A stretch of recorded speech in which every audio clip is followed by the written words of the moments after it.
हमारी धरती की सबसे बड़ी गुफा है।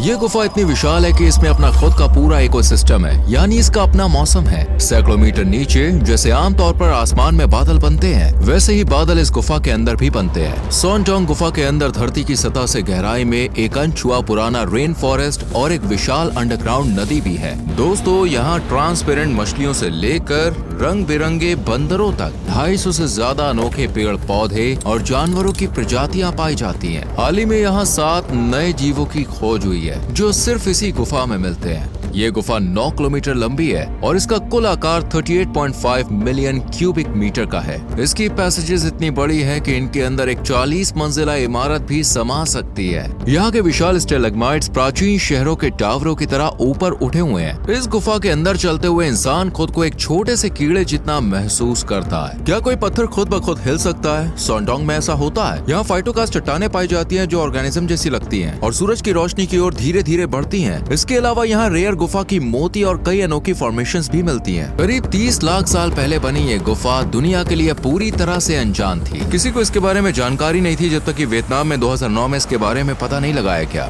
और अब वक्त आ गया है कि आप पृथ्वी की सबसे विशाल गुफा को देखें। सुरक्षा और पर्यावरण संरक्षण के कारण यहाँ किसी को अकेले जाने की इजाजत नहीं है। इस अभियान का संचालन सिर्फ ऑक्सलाइज नाम की एकमात्र ऑथराइज्ड एजेंसी करती है।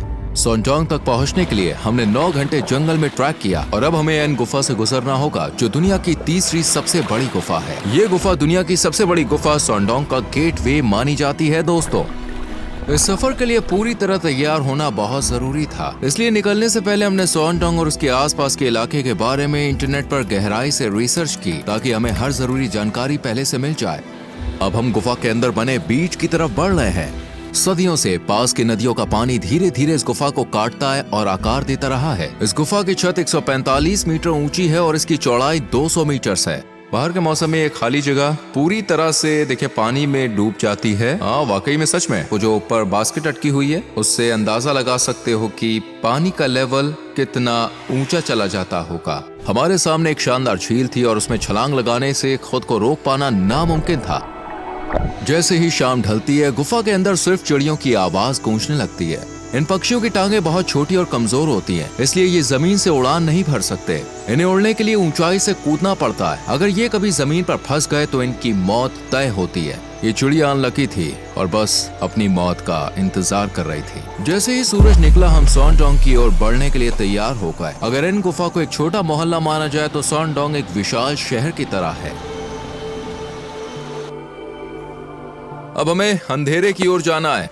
मैं सोच रहा हूँ कि सॉनडोंग में हमारा क्या इंतजार कर रहा होगा। हम जैसे ही आगे बढ़ते हैं, जमीन पर दर्जनों झींगुर इधर उधर कूदने लगते हैं। जमीन पर सैकड़ों सालों से चमगादड़ों की बीट की परतें जमी हुई हैं। ऊपर अनगिनत चमगादड़ गहरी नींद में लटके हुए हैं, लेकिन कुछ जाग चुके हैं और ये लगातार हम पर गंदगी गिरा रहे हैं, इसलिए ऊपर देखना अच्छा आइडिया नहीं है।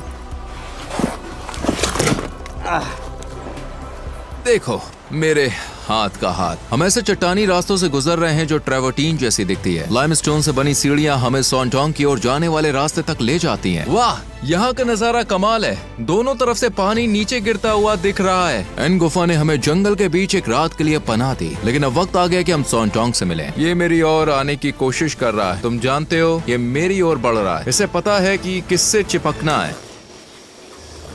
ये बहुत बड़ी है। हम जिस जमीन पर चल रहे हैं उसके नीचे 450 मिलियन साल पुरानी लाइमस्टोन की परतें दबी हुई हैं, जो इंसानों या यहाँ तक कि डायनासोर के अस्तित्व में आने से भी पहले बनने लगी थी। ये लाइमस्टोन कैल्शियम से भरपूर है, जो लाखों साल पहले समुद्र तट में डूबे प्राचीन जीवों के खोल और कंकाल से बना है। वक्त के साथ ये धीरे धीरे दबते गए और चट्टानों में बदल गए, लेकिन कैल्शियम तेजाब में आसानी से घुल जाता है, इसलिए एसिड रेन धीरे धीरे इसे काटती रही और इसी से गुफाएं बनी। बारिश ने कैसे लाइमस्टोन को घोल घोल कर दुनिया की सबसे बड़ी गुफा बनाई। अब एक आखिरी मुश्किल चढ़ाई हमें सॉनडोंग के ग्रैंड एंट्रेंस तक ले जाती है। जैसे जैसे हम गुफा के अंदर गहराई में जा रहे हैं, सभी ने अपने हेडलैम्प्स ऑन कर लिए हैं। अब हम होप एंड विजन पैसेज की ओर जा रहे हैं। ये गुफा 9 किलोमीटर लंबी है और इसमें खोजने के लिए बहुत कुछ